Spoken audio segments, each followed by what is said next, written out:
Hello, and welcome to episode 17 of Let Them Eat Cake. This episode, we speak to a member of NAFO and a personally passionate individual who has dedicated a significant portion of their life to studying and understanding the elements and intricacies of fascism.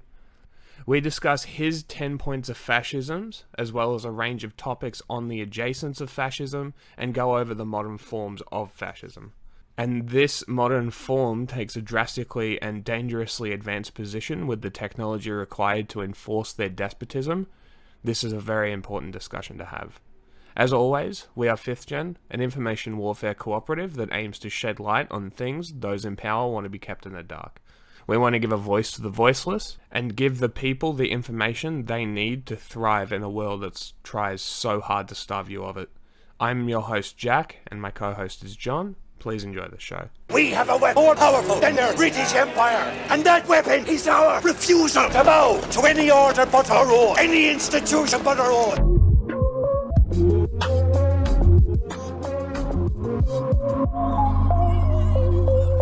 My name is Cal, and I'm one of the fellows of NAFO, and I've been on Twitter for some time now, and in a sense feel like I'm getting ready for this moment. Because for the past 20-something years, I've been on my own time, so not professionally, but studying as much as possible the subject of fascism, understanding the history of it and the way it works. So what do you think about current information warfare and how easy it is to weaponize fascism online? And we also have this future of AI coming in where it's going to be really hard to discern truth from fiction. That basically gets right into the very first point of what fascism is. The first tactic of it is the mythic past. It's a myth. Everything about it is a myth. So you have to start believing myths, and that's what the AI can be doing to us, is making us believe things. Now, I think to be specific about AI, the unique threat of it is that that's not a person on the other end of it, right? So this is code. This is just emptiness. There's no one there. So the myth is being created in a sense for us by code. And so we have to be very cautious of who's on the other end. Is there someone on the other end? And so that we can avoid these myths, especially the myth of the greatness of past. So make America great again, the great part of that, and the again part of that, the emphasis of making it great again. That's fascist, and it's a myth. And it goes back to what, 1950s for some, 1850s for others. And it's about an economic and social moment in history that didn't happen for the reasons they think it happened. I just wanted to say that it is ancient, but it's like the modern idea of fascism. It's just like the modern idea of state terror came from France. So it's like you can look at the influence, and you can do the same thing with communism. It's very interesting if you look at the early, because you also see communism come out of the Great Terror, and it's a long time after. So, but these ideas have always been around, and I think specifically when Mussolini came, what happened is that Austria-Hungary had just collapsed, Napoleon was defeated, so there was the era of empires was literally just 10 years ago. The Ottomans used to exist 10 years ago, and they were dust now. Right. And so this has something to do, the American version of it, that it's the boomers, right? In a sense, it's their childhood, and it's the world that the Gen Xers are born into. It's the silent generation and the greatest generation, kind of the world that they created as young adults. So that kind of the older people of America wanting to make America great again, what they're remembering, and what I want to kind of stress is that the 1950s and 60s were great, not because we were American or liberal or democratic or capitalist, but because we were literally the only people left with a standing economy after World War II. That's just it. That's what made us. And then second thing that made it great for white Americans specifically was because it was coming from other people, their wealth, the people who were cut out of the New Deal, agricultural workers, domestic servants. All that money came from somewhere. And so that's one of the problems, of course, with social democracy is the money has to come from somewhere. Nowadays, it comes from the third world countries. But the thing is that this unique moment in time that they want to make it again, it would be a bad thing to do it anyway. Also, you can't because we're not in a post-World War II economy. When we look at information patterns, we can see like clear signs of like when it's Russian fascism and things like that.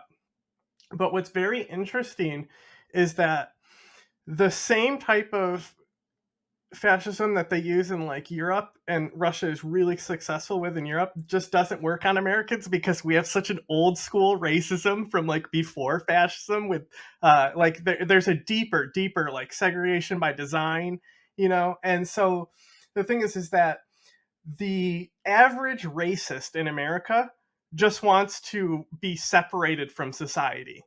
And it's like if you're a racist and you want to segregate yourself from society, go ahead. And that pretty much leads to the second tactic of fascism that I've got written down, the friend-enemy based propaganda, the propaganda being the technique. Now, we all are humans. We can all fall to friend-enemy distinctions, but to have propaganda, specifically I'm using like the narrow definition of it, that is where the content is different than the message, right? And so friend-enemy distinction-based propaganda, basically there's a reason why people call Tucker Carlson's show the White Power Hour, you know, and it's every time they say, you know, cultural Marxists, like, really? Are we still using that?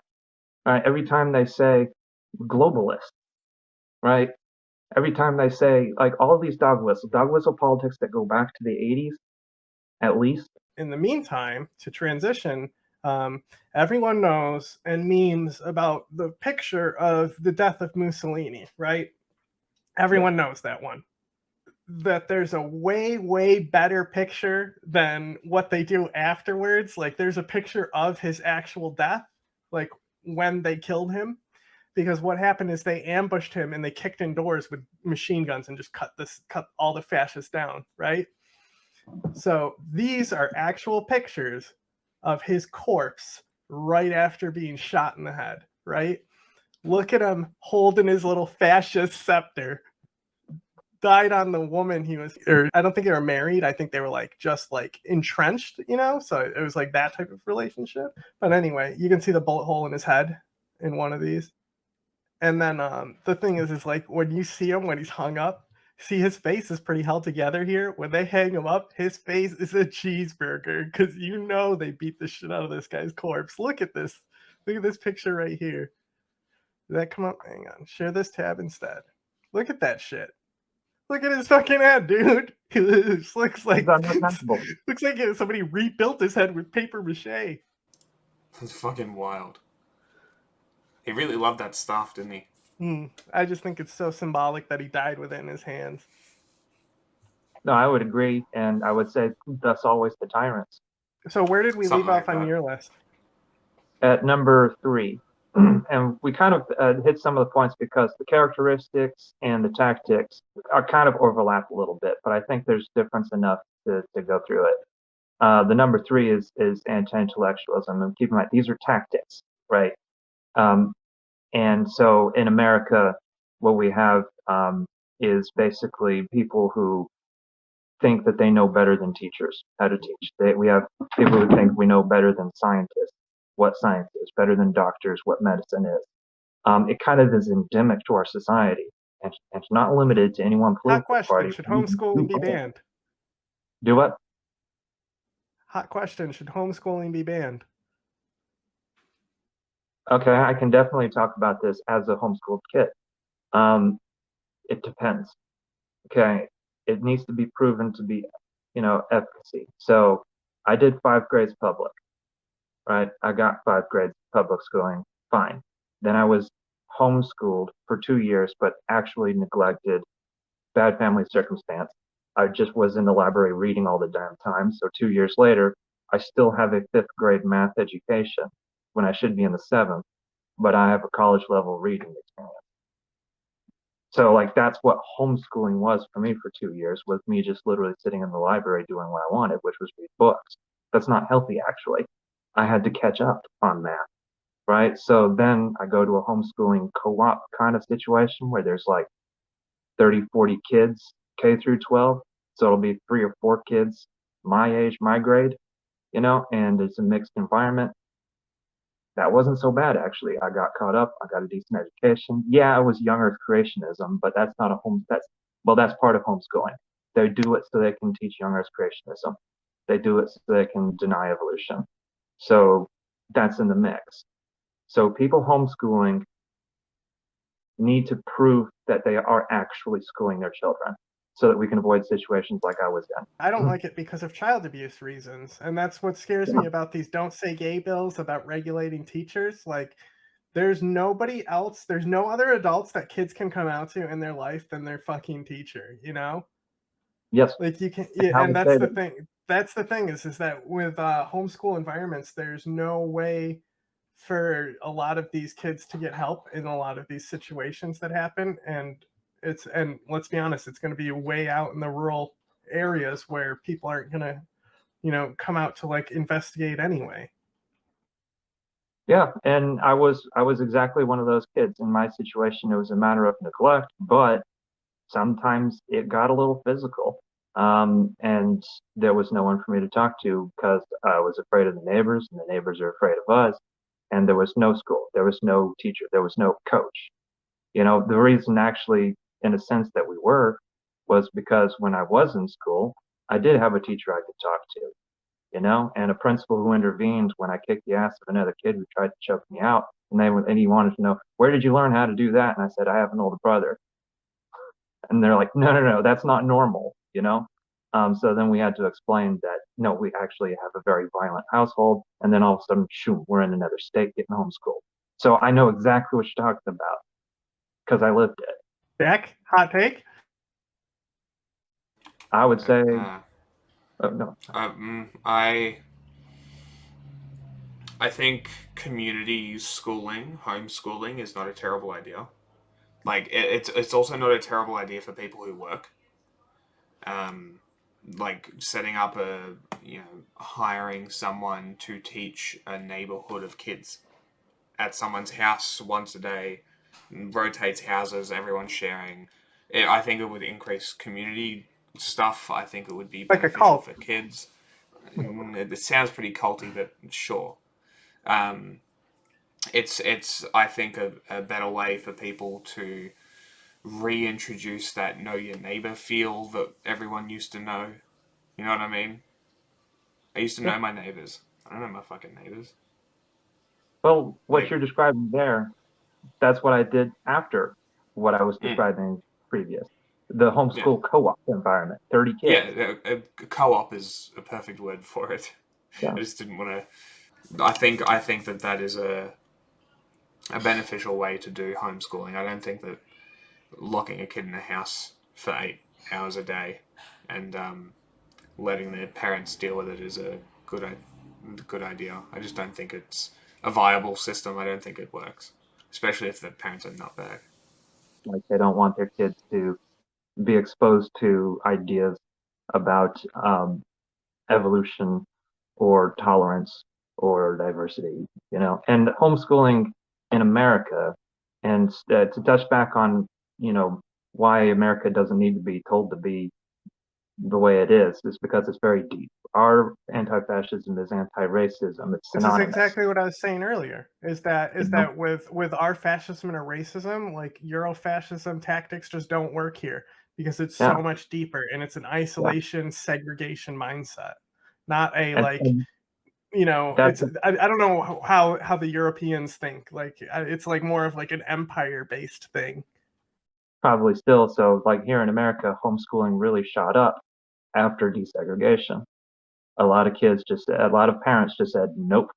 And so a lot after the 60s, 70s, a lot of what made America the situation we're in today was a response to the civil rights, the gay rights, the women's rights movements, like in a sense of like, oh, well, we're not allowed to say that anymore. We're going to say this. We're not allowed to not loan based on race. Yeah, well, we're going to create credit scores. Anyway, here's what I was reminded of is because we just had this Joe Rogan shared this not too long ago, and everyone was like, "Dude, that is like some fascist shit." But like you were saying with the reactionary, right?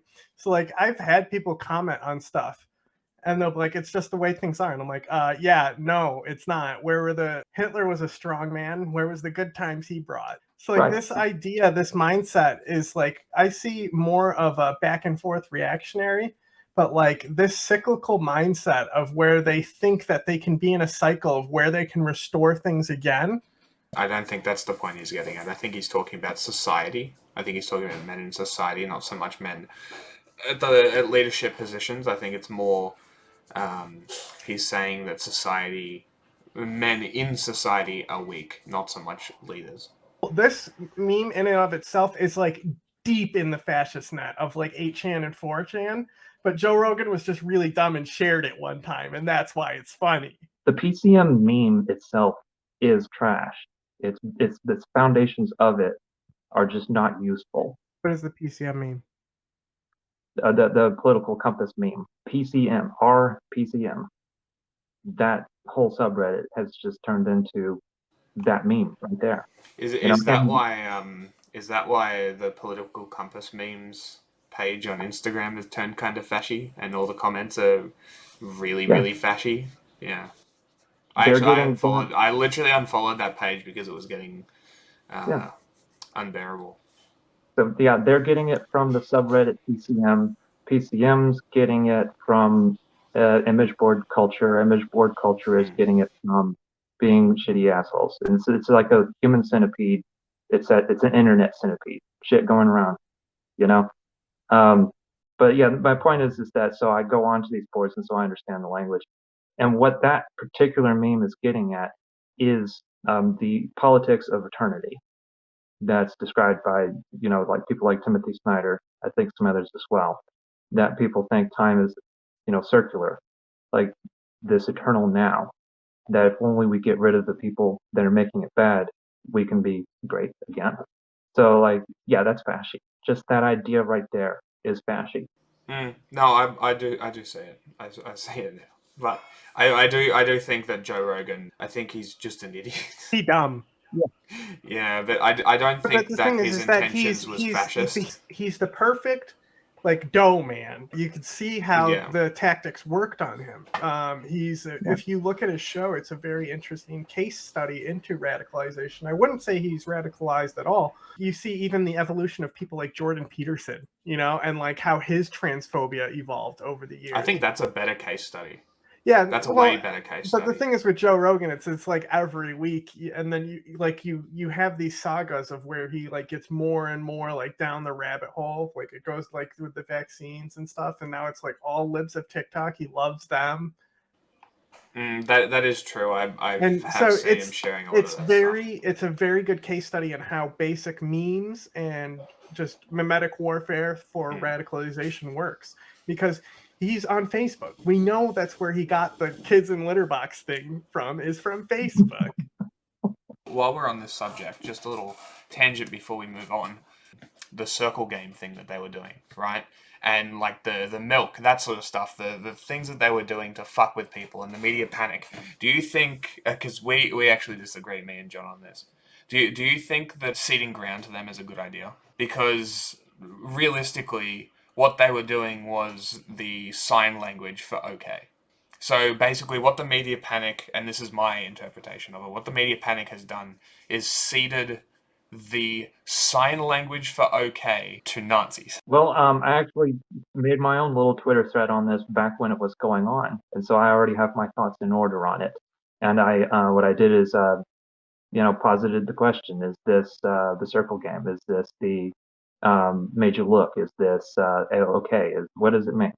So I just posted a bunch of pictures and gave my opinion on what it was, because it was going to be different in each one, And one of them was of one of the shooters who held it downwards while his hands were cuffed. You know what this is. This is in-group signaling. Yeah, this is something that I always say is that it's not the ideology, it's the intent. Yes. So when you have all these pictures of the presidents doing this with their hands, right, as they speak, it's like, They do. That's just gesticulation. When somebody just reaches out and But goes, we also don't. Nobody's doing okay. this. Like there's gestures that have already been banned, and in a lot Yeah. of places, this one ain't great either. Yeah, don't want to go to do that in Italy, you know. I mean, it's a fascist thing in a lot of places because for some reason they're like furries. They love wolves. Yes, but so my point is that it depends on the situation. But this gets into the whole point of fascism, is it's a matter of destruction of truth. Funny, we're talking about the Circle Game and Jordan Peterson when I get to number 4, Tactic of Fascism, Unreality, the destruction of truth itself. It's not about whether it's the Circle Game, or if it means okay, or if it means you know what this is, wink to the camera, or if it's in-group signaling.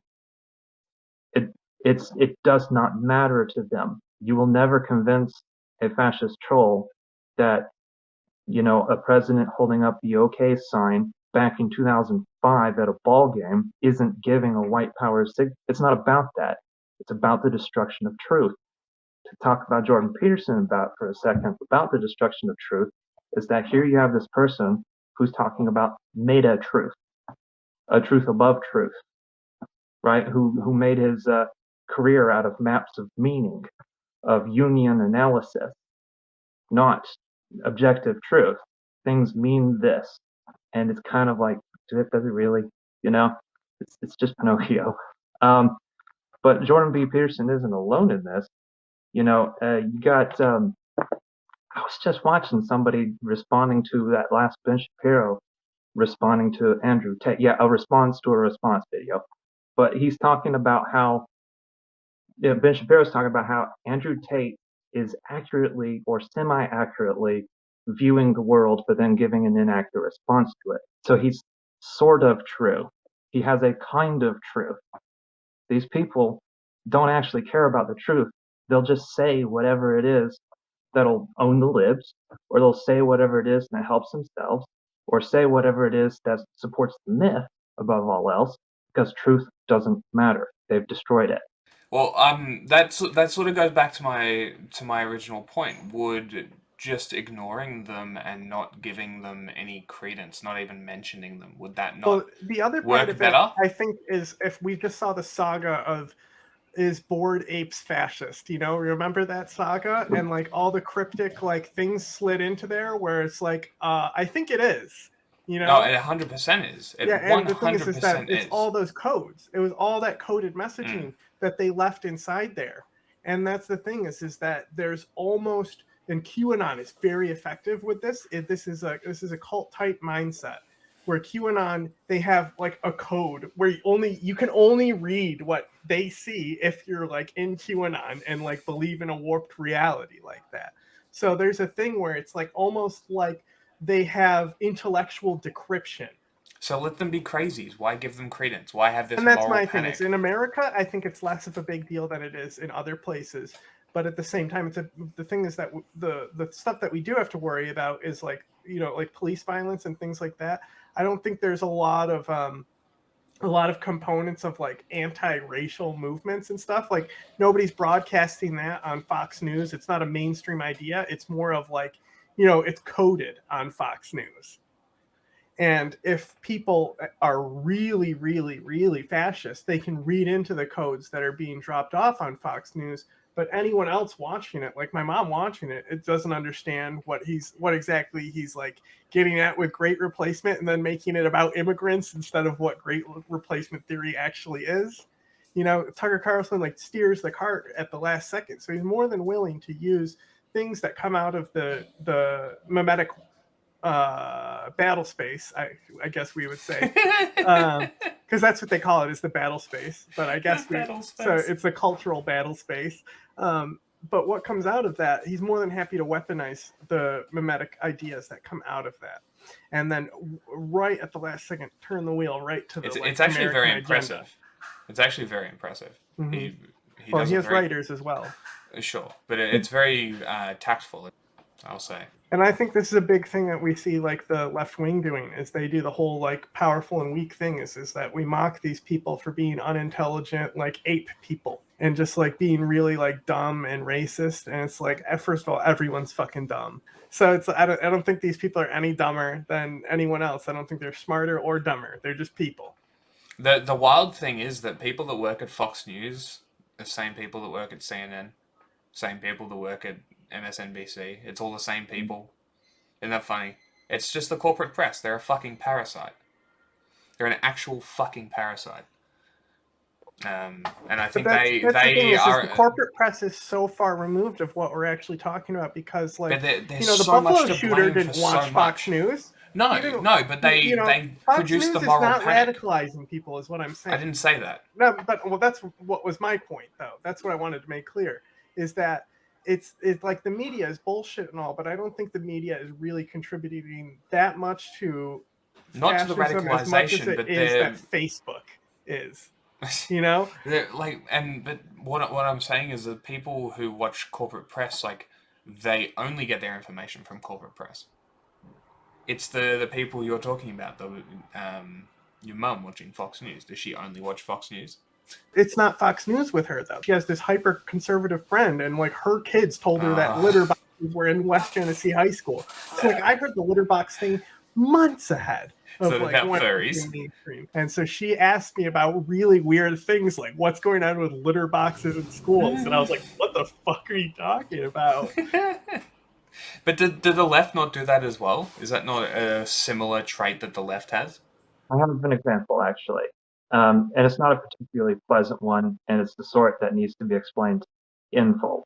So there is the Black Lives Matter movement, the hashtag, and the protests, the popular, all across America, all kinds of people just deciding all these videos we see is enough, right? Same thing with Antifa too. Like everyone is anti-fascist, but few people are like dressing up in black bloc and hitting people with bricks. Right.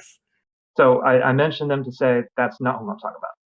The official Black Lives Matter, the people who said, well, we're the ones that started the hashtag, we're the ones that registered the name and are soliciting donations and are telling people what to do. The official Black Lives Matter, the leader of that put out a post on social media that was just, I want to say, like cringy. If you're familiar with Hotep, you would know what they're talking about. They were talking about how dark skin can absorb light. What this person did was the enemy is both weak and strong. They were describing white people as mutants, as subhumans, right?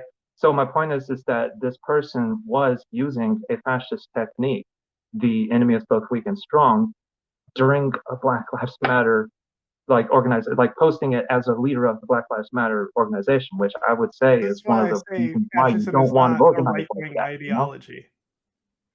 Yeah, it's sort of I don't even want to say it because it's horseshoe theory is based on the stupid PCM and it's bullshit.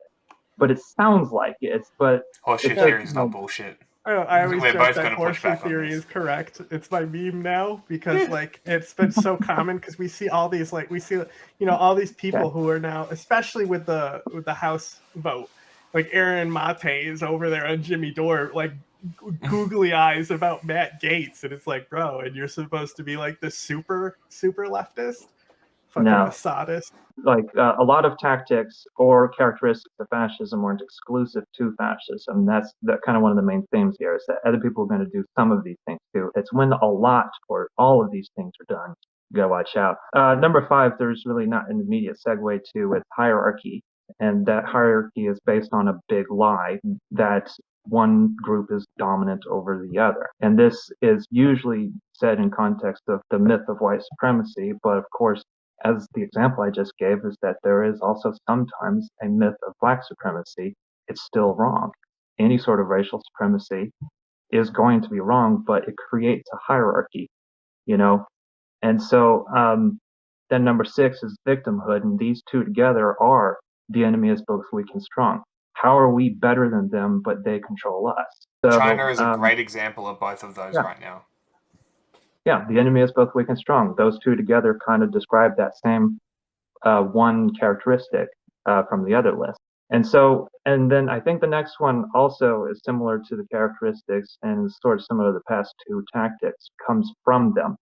Law and order, but not in the way usually that liberals and conservatives like law and order, which is just things in their place and nice and neat and safe, right? No, it's the in-group has the law protect them but not bind them. The out-group has the law bind them but not protect them. And so when the in-group breaks the law, it's not hypocritical for them. That's who the law is there to protect. And when the out-group breaks the law, then what are you doing? You're doing things differently than it's supposed to go. So, like, the hypocrisy of people who say law and order and then break the law, people are misunderstanding. It's not about hypocrisy. It's just about, No, our you're world and their world is different. 100%. You're 100% correct, and it almost leads into the class thing as well. Just with the whole fining system here as well. And I'm sure America's fines are just as insane. And I'm sure that there's dumb stuff that people get fines for, and it's like, well, okay, I don't have money to pay Here, that fine. bail is the biggest problem. Well, sure, bail's another thing in America, yeah, but it's like fines are you're able to break the law for a price, and if you can pay that price, there's no problem. So I could give, actually, now that I think about, 3 examples of really big things in America that are exactly what you talked about really quickly. So the one is the cash bail system. If you're rich enough to afford bail, you can get out, you can go get your lawyer, you can come in looking nice in a suit, and you get off. But if you can't, you're in prison for a week, you lose your job, you don't have a lawyer, you get a court appointed who's exhausted. So there's cash bail, rich and poor.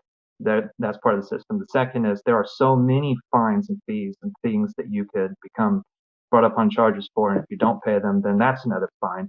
So it creates entry points to the justice system. It creates more prisoners. And the third is civil asset forfeiture. They can literally, just on a preponderance of evidence, 50 plus 1, say, your stuff is involved in a crime. I think so, more likely than not. Can't prove it. I just think it's more likely than not, and they take it all. And you can't get it back. You got to go to civil If you court. travel with a large amount of cash, they will fucking just take it. Like, especially like if you say like you're moving and they know that you're moving, they'll see that you have like 10K in your wallet and they'll be like, I think you're going to buy drugs over the Mexican border. I'm taking this. And they'll just take 10K from you. No restitution whatsoever. Yeah. And you can't get it back. It's you doesn't would have to doesn't that breach was it the Fourth Amendment? Yes. Unreasonable search and seizure. There's actually a great John Oliver episode on this that Jack can't watch because he's in Australia. You're missing out, man. That guy's got some bangers. No, I can watch his Apple show. No, John Oliver, not John Stewart. Ah, wrong guy. John Oliver's the annoying they're all one. called John. I don't like him. No, I'm fine. Oh, okay, let me move on to number 8. This was actually kind of touched on in the sense of economics in the last one, but actually this one would have matched the Taliban, but definitely matches America, which is one of the tactics is sexual anxiety. Now, I don't want to just say sexual as in the act of sex, but as in the subject of sexuality, and especially of reproduction. So in America, we've got this phenomenon. Peterson. This is huge Gamergate stuff. Like, this is like, Yeah. that's what really, I would say this one is bigger than some of the rest because of it came out of this whole like Me Too reaction. Yeah. And like we look at the allegations with Andrew Callahan right now, and then you compare those to who the right cares about, and it's Andrew Tate, and like the combination of those allegations beside each other, like you show anyone on the right Andrew Callahan's case, they would not give a shit. Absolutely, and this is coming from a place of mostly male anxiety. Although I would say also that there's quite a lot of women in America who are more than ready to be part of the problem because of what is it, intra-female connection competition, like and so it's going to be a complex issue, but like that's exactly why I was going to talk about what the purpose of using sexual anxiety as a weapon is, as a tactic is. It's not just to recruit, say, for example, the incels and people like pickup artists who I consider to be basically rapists in training. They don't have game. That's assault, But then also the control of LGBT people. Also, kind of another thing that's common to fascism, which is accuse the accuser. So on the same subject of sexual anxiety, though, I don't mean to just say sex, as in like the incels, the pickup artists, or men who can't get it or are forcing to get it.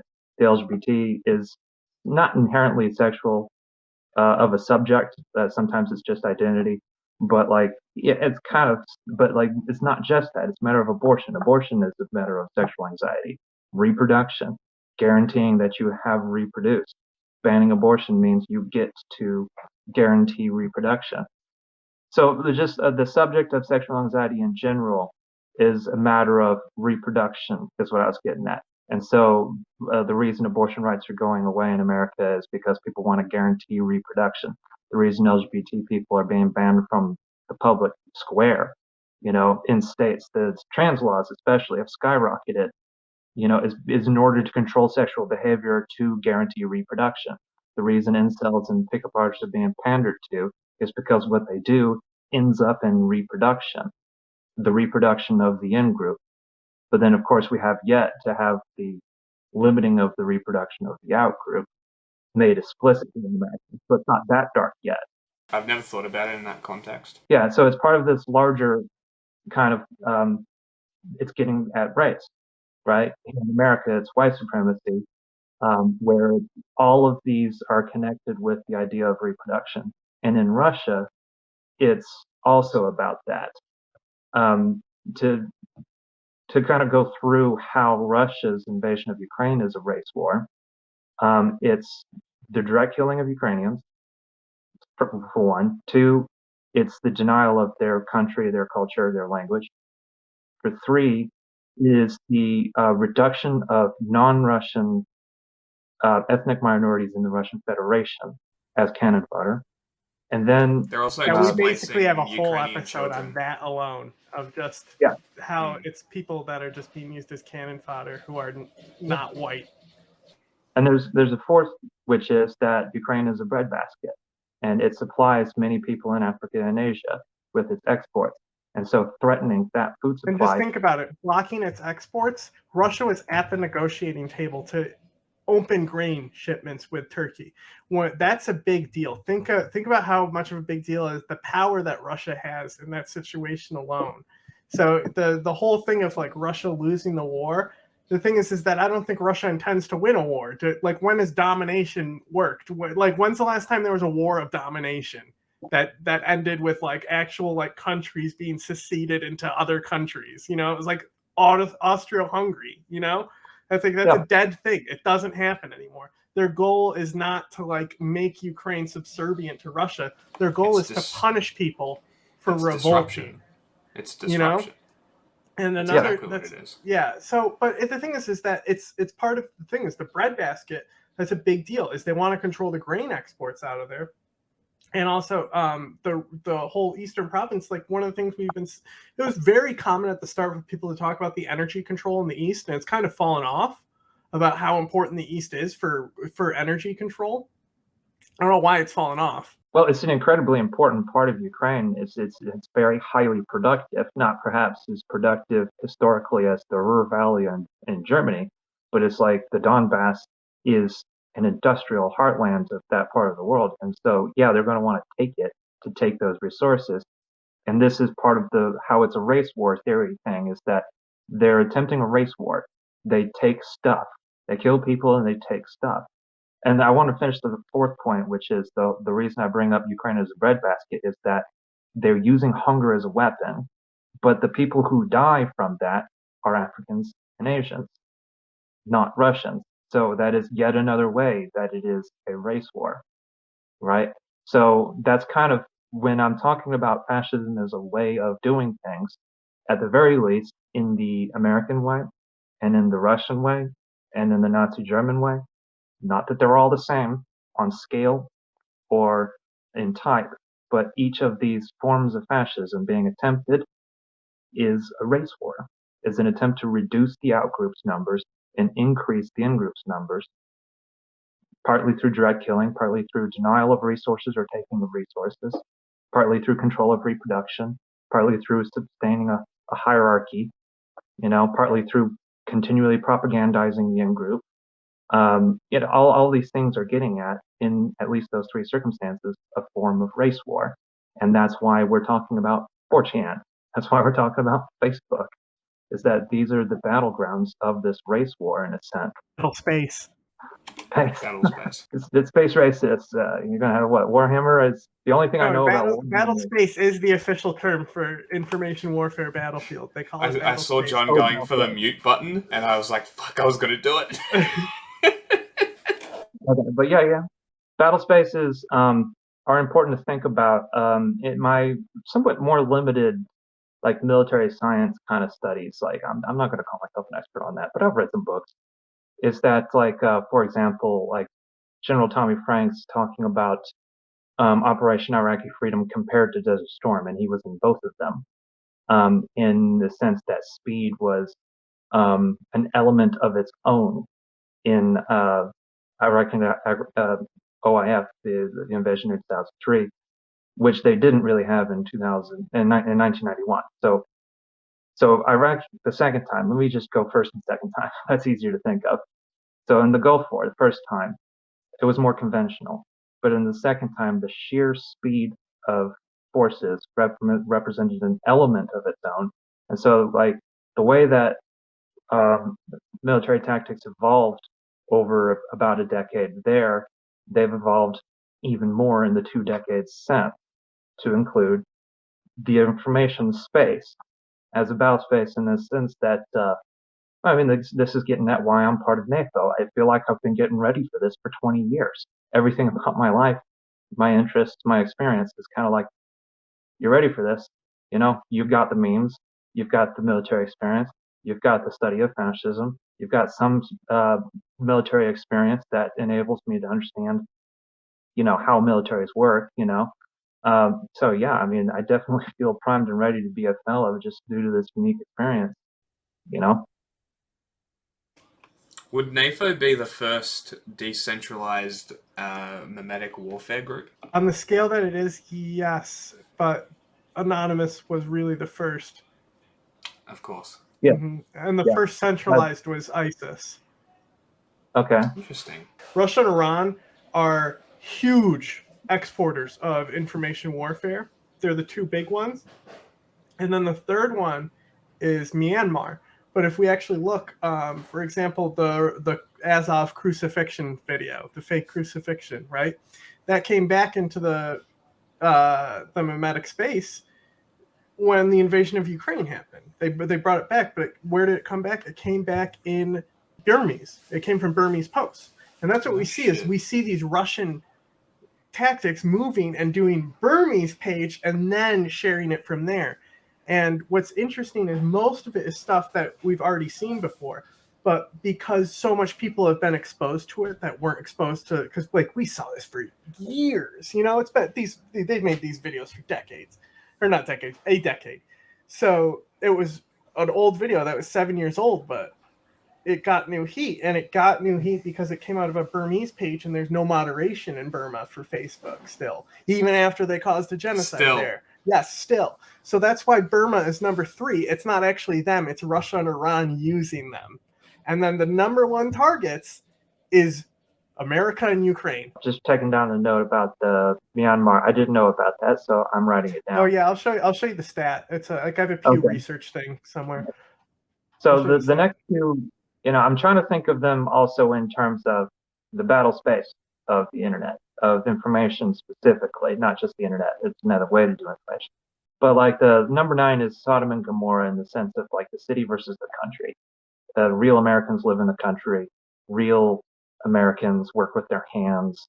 Real Americans are hardworking, honest, blah, blah, blah, blah, blah. We all heard it. But the people who actually wear cowboy hats and trucks, they're spotless, scratchless, empty truck beds, hats that look like they've never really seen a day in the sun. No. But that's why I noted it down. Real Americans, TM, right? It's the idea of real Americans. This is part of the myth problem of fascism. And so you see all of these memes on Facebook. Facebook is like really one of the number one. One of my reasons my Facebook is so effing private like literally just my army buddies and some family. No permissions otherwise, because I don't want to see all these other fools. They're full of shit. Seriously, is one of the like. I'd rather hang out on 4chan than Facebook. It's less offensive and less stupid, and that is an indictment on both of those websites. I don't know. But the thing is that this idea that there is such a thing as a real American kind of does get back at the idea that the big lie of hierarchy, that there's some people that are better than others. So this is kind of a repetition, but it's just one of the things on the list. I have to read it out. But the number 10 tactic of fascism, according to this list, is Arbeit macht frei. Work will make you free, and that's part of the last point where it's real Americans. Well, real Americans are ones who work, but that's a big lie, because the people who actually have power don't work, and the people who actually work have no power. But they think they have power because they're being told by the people in power, "Hey, you're in charge and we represent you." But that's there's like a great quote from Trump where he's like, "I mean, I work for them," So I can't find the specific graph because the other one shows who's the target and who's the exporter, but this is a very similar one. As you can see, Myanmar is number 3, but it's like this. It's these 5 countries, but one of them are the targets and one are the recipients. So America, the thing is with Ukraine, right? Being an exporter of misinformation, it counts Russians in Ukraine. So Ukraine is also doing misinformation against itself. There are forces in it that do that. Yeah. So actually, basically, all 5 of the top countries is just Russia. Yeah. I was just thinking about the quick point on the ideas as a form of warfare or memes generally. The ball cap is a meme. Right, it's just the idea of being. I mean, we Americans are basically the only people who actually wear ball caps on a regular basis. That's our American uniform in a sense, is ball cap. And so this guy puts on a ball cap and pretends to be a regular guy, and so many Americans are like, "Yeah, he's a regular guy." It's like, no, you're being propagandized. He loves his hair. He fucking loves his hair. A man who loves his hair doesn't wear hats.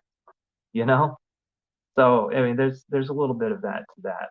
I just wanted to get that. Have you seen his hair after he takes it off?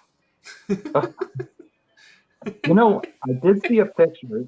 Someone edited his normal skin color from another part of his body over his face, and then shaved his head digitally.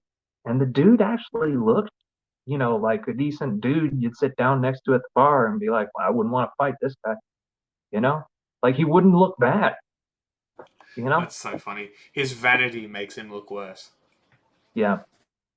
I say that he wears makeup and funny shoes and a wig. He's a clown.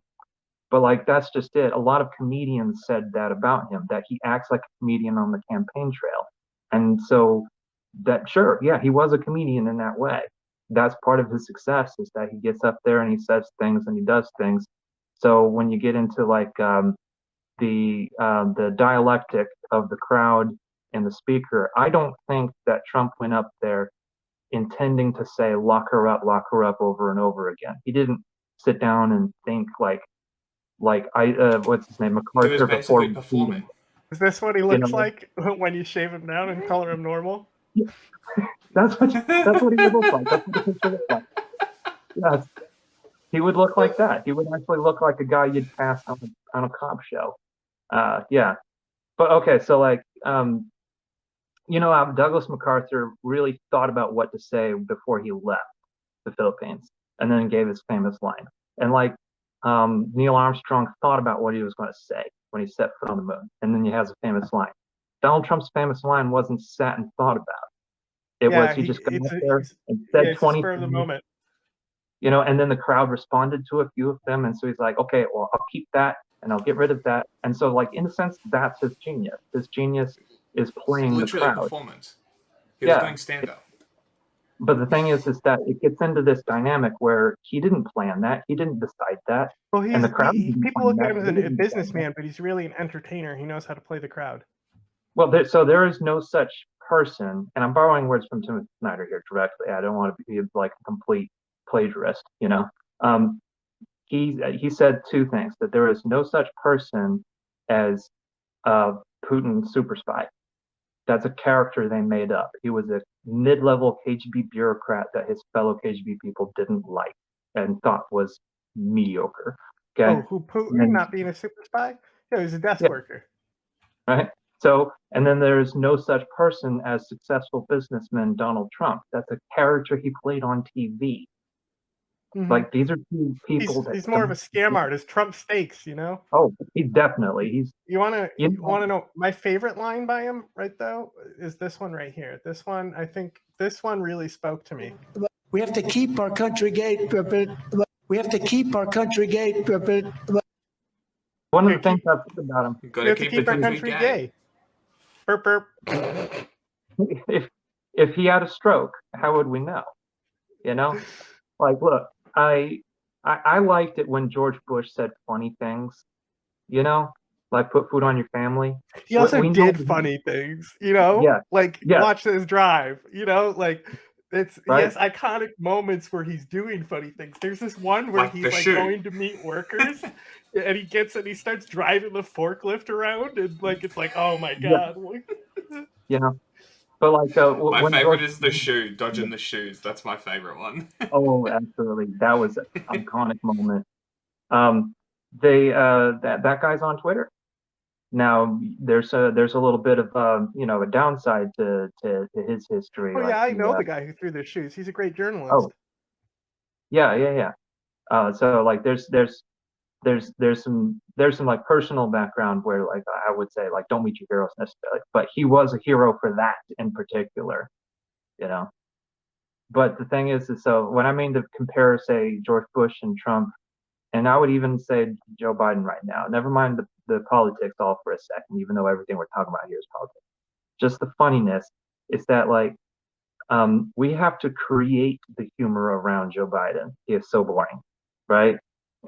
He occasionally does some awesome stuff, and then we turn it into Dark Brandon because finally, Yeah, that's you the know, he best did thing to something. come out of Joe Biden was unironic reactions. It was the Brandon Yes. saga, like that. Everyone loved that on the right. You know, they had such great meme time Oh, they did. together, and then Dark Brandon came It was out of pretty it, good. and They're now both it's pretty like good. yeah. So like both sides got to have a little treat, Oh, absolutely. and And it's I not remember, chaotic anymore. You know, You know what's funny though? The Let's Go Trump was Brandon funny, but thing he was never too would have chaotic. happened. It never would have happened if she hadn't tried to cover. But that's the thing. That's with Donald Trump. All his things are not thought of lines. You know, maybe Make America Great Again. That might be kind of well, a. he stole that. I don't know. I don't know if that was spur of the moment, He, but he stole that. That was oh from yeah, Reagan. yeah. Same thing with I mean, America First. Someone wrote it for him. Let's be real. Well, I mean, it's already existed in the American conscience. Let's Make America Great Again was Reagan's campaign slogan in 1980, and America First was the American Nazi Party slogan in the 1930s. He plagiarized it. I don't know if it's intentional though. It might be like just monkey I mean, typewriter. part of it, what I was kind of alluding to with like Trump getting up saying things, the crowd saying things, and neither of them planned to beforehand. And as you were saying, it was a journalist covering something up and then created this whole thing. She didn't plan that. She didn't intend that. A lot of this is stuff that kind of just happens when you get into the mode of fascism, the way of doing things of fascism. When you destroy truth, it doesn't matter that "Let's go, Brandon" is a harmless phrase because everyone knows when you say "Let's go, Brandon" what you're really saying, and it's a form of just in-group signaling. And it's that fascism is a way of doing things, is what I want to get at. It's not just a far right authoritarian nationalistic ideology position to sit out on the spectrum. And if left right really means anything, it's where you sit in the parliament in Europe. We don't do that anymore. I mean, we don't do that really in America. So I don't think we should think about it as left or right. It We was should think invented about by a it as terrorist. So Sorry? left and right was invented by a terrorist. Oh, who specifically? Robespierre. Oh, Robespierre. Okay. I'm gonna have to brush up on that. I was under the impression It comes out of the French Revolution. Ah, okay. So that's where left and right comes from, and that's one of the things that somehow is stuck with us. Yeah, and so that Because the itself, French Revolution is so irrelevant. It really just was like a big nothing burger. It was a death to monarchy and allowed for a military coup to come. yeah. So that's actually, I think that's a perfect way for me to wrap up my thoughts about fascism, is that it actually kind of grows out of my study of the American Revolution and what that was about. And so, and then swearing an oath to the Constitution, like, better learn what that's about. It's sort of that the American Revolution still matters, because the American Revolution still continues, so long as we still have elections and so long as we still believe in democracy. And so, in that sense, America is one of the oldest nations in the world, you know? Because, like you're saying, the French Revolution fizzled out. Well, the French nation as we know it is from, what, 1945, when France was reunited? You know? How old is the Russian Federation? It's from 1991. Well, These I are all mean, very young nations. I mean, the same could be said about some places like Australia and things like that. And Yeah. I think one of the big issues, and this is a deeper conversation, is that it comes down to how policies were implemented. And the thing is that the British still were working with the Native Americans, and the whole thing with the Native American genocide, a lot of people pin it all on the Americans, but what people don't understand is that the British were making treaties with them the whole time. The British were paying them to raid colonialist camps and things like that. So this we don't know how it would have turned out differently. A lot of people look at Cortez and they think that like he's a monster or something, but actually the Aztecs sucked, right? And this isn't like type of look at where it's like we say that the Native Americans were cannibals, like Candace Owens does. The Aztecs sucked, and every other neighbor that they had sided with Cortez and killed them all. So they killed because they genocided people, and then all the conquistadors died fighting the Incas because they got hypoxia, whatever. I think it's hypoxia, because they're so high up they couldn't breathe, so they all died fighting the Incas. But the thing is that if we look at Mexico, there's natives there that are distinctly, like the Zapatistas are all Mayan, for example, but the Mayan is like, it's complicated. But then there's also the Mexicans as well, and the Mexicans are like children of like the colonialist, But the thing is like you don't have the whiteness that America has, because there wasn't a purging. Like we think of the Spanish being horrific because they wiped out these entire races. Like, isn't that weird how we kind of are taught that, but they kind of ignore what we did? Right. Well, again, to touch on, to go kind of through that real quick, is that about the British funding to the Indian nations, that was in the Declaration of Independence. That's one of the things that they listed as grievances, And I would stress that they were nations, that they were entire cultures different from each other. One of the kind of myths in America, one of our myths, is that it was just a bunch of wilderness and maybe some people in teepees moving through occasionally. No, there were entire nations. Our entire government was lifted from the Iroquois Confederacy. Yeah. The words federal and confederal are directly related to, yes, the Iroquois. I think they knew how to do some stuff. They were great. And so yeah, the Aztec civilization is about 300 years younger than Oxford University. So for context, the reason that a lot of their neighbors hated them was because they were relatively young upstarts on the imperial quest. So imperialism is not something restricted to any one group. Just because one group did it with gunpowder, it doesn't make it any more or less imperialistic. Imperialism has been one of the problems. Now I think it's different than fascism, but fascism can be imperialistic, and when they are both together at the same time, I think those times are dead. Right. So, I mean, fascism as a way of doing things isn't the same as totalitarianism. So both communism and fascism, or state communism and fascism, could be considered totalitarian, but that doesn't make them the same thing. And I would say imperialism is one of the ways in which tyranny takes over and goes on to this basically Ponzi scheme of empire building. That's when you combine fascism with imperialism, you get Nazi Germany colonizing Eastern Europe.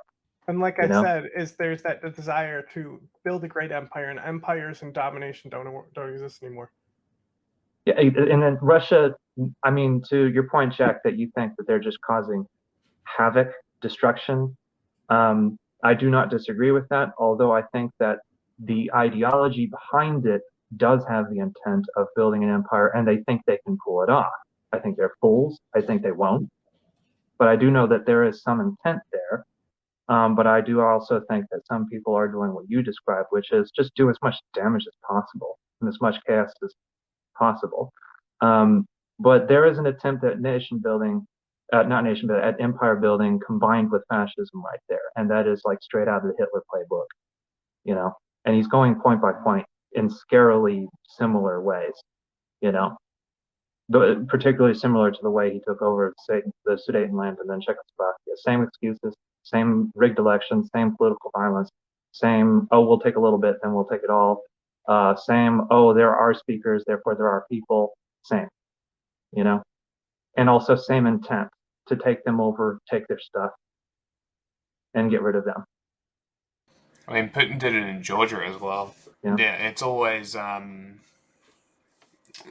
insurrection and then swoop in and say, we're saving Russians. Mm-hmm. They are Russians and they want this area to be Russia. We're coming in. Peacekeepers. Basically, same thing as all the things that for 20 years that I've been reading, and like I read about Hitler very early on in high school. As soon as I was allowed to read the grown-up books, I was reading about fascism. I was reading about the Holocaust. I was reading about the Nazis. And basically, it's like as soon as Putin invaded Crimea and sent his little green men into the Donbass, I was like, there you go. There's Hitler of our day. That's him. I can be. You mentioned anti-interventionism earlier as a good default position. The phrase I've been using is non-intervention as the default. Like maybe we don't need to be Team Miracle World Police. So on all of these various wars throughout American history, and even other countries doing their wars too, like the British and the Falklands. Yeah, we're not alone in this. But all of these wars are always maybe, maybe not. Well, this war in Ukraine is not. Maybe, maybe not. It's yes. It is the one time finally in many of our lifetimes where we can say, that guy's evil. We have to fight until he's gone. Or support those who do. I mean, because this is the Hitler of our time. Let's go with support those until he's gone, because I am not dying for some other country. There's many ways to support the war effort, of course.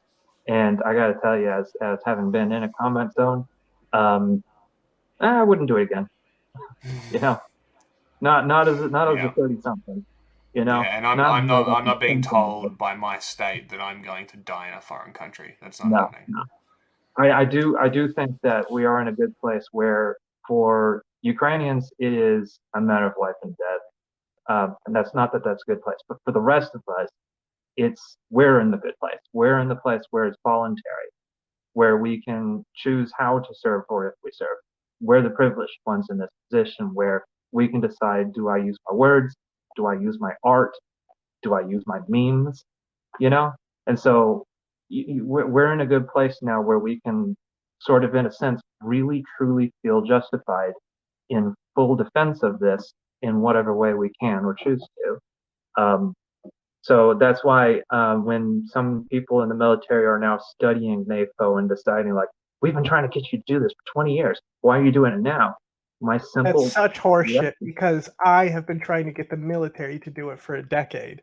Like I've been trying to get the military on with memetic warfare since ISIS started doing it.